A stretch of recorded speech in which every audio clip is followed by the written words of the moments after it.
just learning about so many different things, about religion, about human nature, about spirituality, about space, about the universe, about history, about all of it, and putting it all together. There's not words.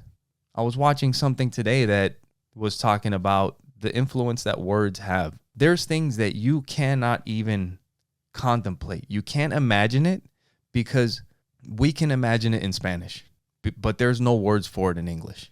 I can't explain exactly what it is because I have to think about it. But the more languages you know, the more words for things you have, which means that you can know more things. You can talk about things that you can't even talk about in English because there are no words for that.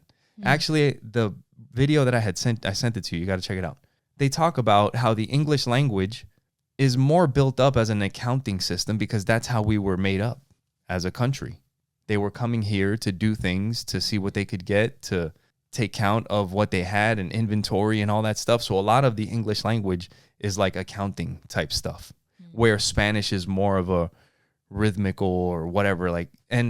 But it was like that 1984, like back in Roman times, you can't explain spirituality because they didn't have the words for it. Right. Like Satori that we talk about in Zen philosophy, that feeling of enlightenment that you get.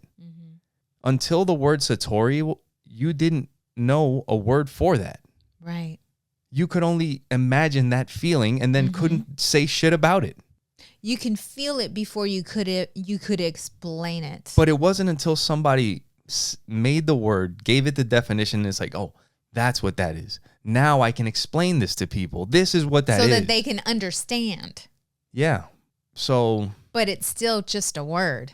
But when you understand things like this, that even your knowledge is based off of stuff like that, you can only learn as much as your language allows you to.